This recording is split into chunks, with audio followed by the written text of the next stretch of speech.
Hi friends, welcome back to my channel true heart TSR. நம்ம channel இப்போ தான் first time பார்க்குறீங்கன்னா மறக்காமல் சப்ஸ்கிரைப் பண்ணிக்கோங்க.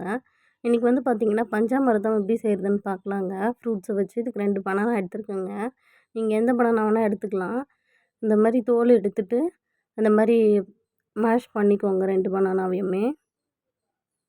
இதுக்கு வந்து ஆரஞ்சு வந்து அந்த தோலை மட்டும் உரிச்சிட்டு விதையை எடுத்துகிட்டு இந்த மாதிரி வச்சுருக்கேன். அதில் மேங்கோ ஒரு ஸ்லைஸ் போட்டிருக்கோங்க கட் பண்ணி. பச்சை திராட்சை அலசி போட்டுக்கோங்க இதுலேயே. இதில் வந்து மாதுளம்பழம் சேர்த்துக்கலாங்க. உங்கள்கிட்ட எந்த ஃப்ரூட்ஸ் இருக்கோ அது போடலாம். இல்லைனா கொய்யாப்பழம் போட்டால் கூட இன்னும் சூப்பராக இருக்கும். இதில் வந்து பார்த்திங்கன்னா பச்சை கற்பூரம் சேர்த்துக்கிறோங்க. அது வந்து பார்த்திங்கன்னா இந்த மாதிரி பண்ணி நம்ம சாமி கூட வைக்கலாம், நைவேத்தியம் பண்ணலாம், ரொம்பவே நல்லது.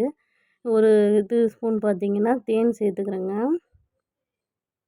ஃப்ரெஷ் தேன் அது சேர்த்துக்கினா இன்னும் நல்லது. இது எல்லாத்தையுமே சேர்த்துட்டு இதில் வந்து கருப்பு திராட்சை லாஸ்ட்டாக சேர்க்குறேங்க. இது எல்லாத்தையும் மிக்ஸ் பண்ணிங்கன்னா சூப்பராக பஞ்சாமிர்தம் நம்ம வீட்லேயே செஞ்சிடலாங்க. இதை சாமிக்கும் நைவேத்தியம் பண்ணிக்கலாம். குட்டீஸ்க்கும் ரொம்ப பிடிக்கும். இந்த மாதிரி கண்டிப்பாக நீங்களும் ட்ரை பண்ணி பாருங்கள். மறக்காமல் கமெண்ட்டில் சொல்லுங்கள் எப்படி இருந்துச்சுன்னு. தேங்க்யூ.